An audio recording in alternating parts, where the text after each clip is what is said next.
La ville d'Évricourt-Couronne a mené une grande enquête sur les discriminations auprès d'environ 1 millier d'habitants et d'acteurs du territoire. Questionnaires papier, numérique, entretien, interpellation dans l'espace public, intervention dans les établissements scolaires. Le but était de collecter une grande diversité de témoignages pour mieux connaître et comprendre l'étendue des phénomènes de discrimination vécus sur notre ville. Parmi les causes de discrimination les plus citées, il y a celles liées au genre. À l'origine de ces comportements, il y a le sexisme qui imprègne notre société en profondeur. Le sexisme est un ensemble d'idées et d'attitudes basées sur un principe selon lequel les femmes seraient inférieures aux hommes. Une idée semble ressortir clairement des réponses à notre enquête. Quand on est une femme, on vit toujours du sexisme. Dans la rue, de nombreuses femmes témoignent devoir faire face à des remarques dégradantes, des insultes, voire des agressions sexuelles. Dans le bus, il m'est arrivé d'être confrontée à un homme qui me faisait des avances et voulait me toucher. J'ai mis un short. J'ai croisé 2 dames âgées dans la rue. L'une d'elles m'a dit « Après, faut pas s'étonner de se faire violer ?» Au travail, les témoignages recueillis montrent que le sexisme n'est jamais loin. De la blague sexiste aux actions fondamentalement discriminatoires qui se traduisent en termes d'accès au travail, de choix de métier ou d'évolution de carrière, jusque dans les salaires. Un monsieur m'a dit « Vous travaillez là ?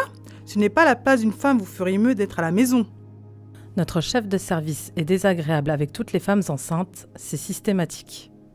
Être enceinte, c'est faire face à des remarques hostiles, un frein à son évolution professionnelle, voire carrément la rétrogradation ou la perte de son poste. Cette façon de se comporter différemment avec les femmes correspond à des stéréotypes qui sont véhiculés dans l'ensemble de la société dès l'enfance, dans des domaines aussi variés que le sport, l'éducation ou la consommation et les loisirs. Au sein des familles, tous milieux sociaux confondus, les filles sont encore souvent éduquées à s'occuper des enfants et de la maison. Elles n'ont pas les mêmes libertés que les garçons et on contrôle leur fréquentation. On me disait que je ne garderais pas un mari si je ne faisais pas à manger, si je n'étais pas douce, si je ne faisais pas le ménage.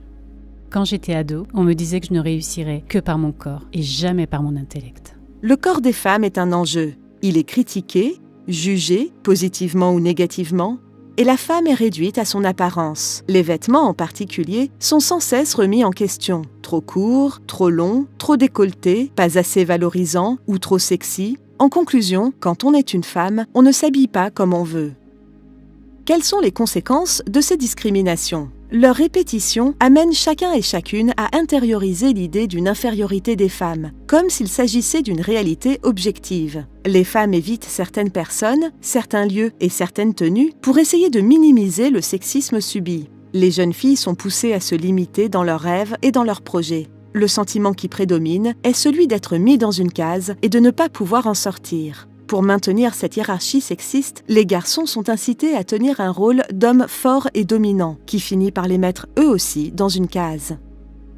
Les discriminations abîment celles et ceux qui en sont victimes et menacent la cohésion d'ensemble de toute notre société. Pour que nous puissions vivre bien ensemble, il faut que chacun puisse être écouté et respecté, et bénéficie des mêmes droits et des mêmes libertés. Les discriminations nous concernent toutes et tous. C'est à chacun et chacune d'entre nous de faire changer les choses.